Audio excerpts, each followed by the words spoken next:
Então, tem dois estudos muito interessantes.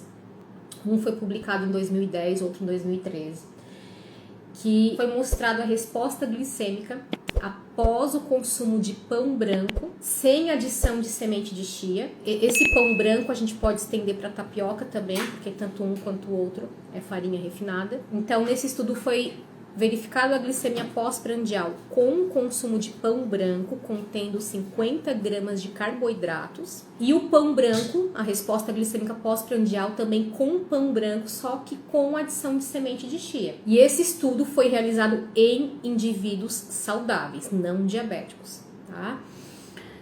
Mas já vou dizer aqui, então, no final após trazer para vocês aqui esse estudo, a minha opinião referente a isso.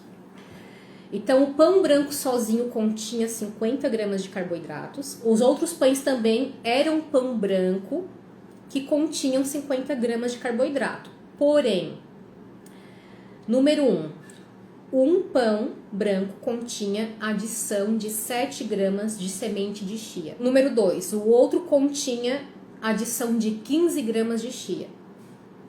E o terceiro continha 24 gramas de semente de chia. Então, no final do estudo, o que foi visto aqui? Que o pão que continha 7 gramas de semente de chia reduziu a glicemia, em média, em 21%. O pão que continha adição de 15 gramas de semente de chia reduziu a glicemia, em média, de 28%. E o terceiro ali, que continha 24 gramas de semente de chia, reduziu a glicemia em 41%. Para vocês terem ideia, aqui, ó, em média, cada grama de semente de chia adicionada ao pão branco reduziu a glicemia pós-prandial em 2%, em comparação com o controle, ou seja, só com pão branco sem adição ali da semente de chia. E daí, num outro estudo semelhante, que vem ao encontro desse, só que eles avaliaram ali o consumo do pão branco com semente de chia ou com a semente de chia moída, triturada. E também mostrou resultados semelhantes nesse outro estudo, reduzindo a glicemia em 20%, 28% e 35%, respectivamente. Nesse estudo foi realizado com as mesmas quantidades ali de semente de chia, 7 gramas, 15 gramas e 24 gramas, sendo que com 7 gramas a redução da glicemia foi em 20%, 15 gramas a redução da glicemia foi em 28% e com 24 gramas de chia a redução da glicemia foi em 35%, tá? Em comparação aí com a média dos pães sem adição da chia.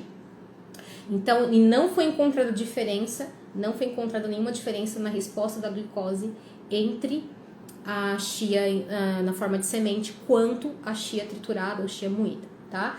Aqui foi um estudo, então a gente vê que sim, teve uma boa redução da resposta glicêmica quando comparada com a farinha ali refinada sem adição da fibra, ela por si só. Aqui o estudo foi em indivíduos saudáveis, sem nenhuma comorbidade, sem nenhum problema de saúde, mas que a gente pode estender para pessoas com diabetes. Então eu vejo assim, que em indivíduos diabéticos tipo 2, o que eu vejo daí na prática? Em indivíduos diabéticos tipo 2, num início de diagnóstico, quem sabe até dá para utilizar. Em indivíduos diabéticos tipo 1, por mais que tenha adição da semente de chia, né, que vai reduzir o índice glicêmico, vai reduzir sim, porque o que influencia no índice glicêmico da refeição, do alimento, é a quantidade de fibra solúvel, um dos fatores que influencia, como eu falei no domingo. E a chia, ela possui fibra solúvel, não é um dos alimentos que mais possui fibra solúvel, não é, mas ela possui, então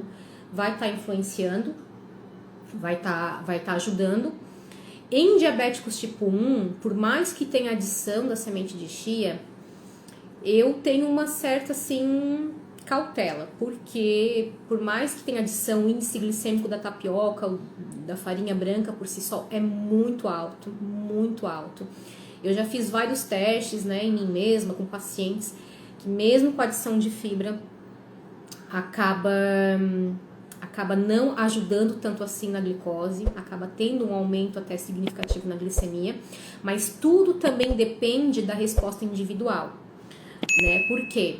A resposta individual em relação ao consumo dos alimentos, ali a glicemia pós-prandial, tem muita questão da individualidade, né?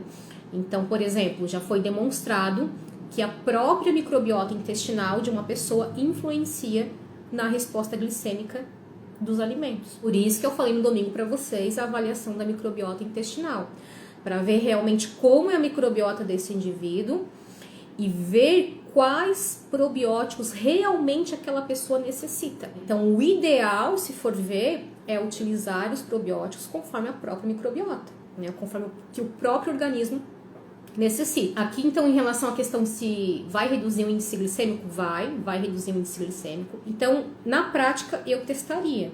É um paciente que gosta muito de consumir tapioca. Então vamos adicionar 24 gramas de chia, porque foi a quantidade que mais reduziu a resposta glicêmica pós-prandial aqui, com a adição de uma farinha refinada. Quanto tempo depois? 40 minutos a 1 hora e 2 horas após também.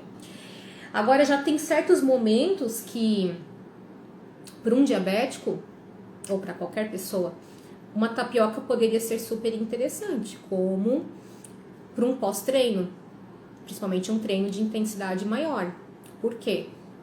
Para repor o glicogênio, para a gente repor glicose nesse músculo e esse paciente não perder massa muscular. Então, tudo vai depender, isso eu falo com muita profundidade lá no curso, né? Então, depende da situação, depende do momento, mas, num geral, sim, reduz o índice glicêmico. Aí a gente vai ver na prática com cada pessoa como que vai ser essa resposta glicêmica.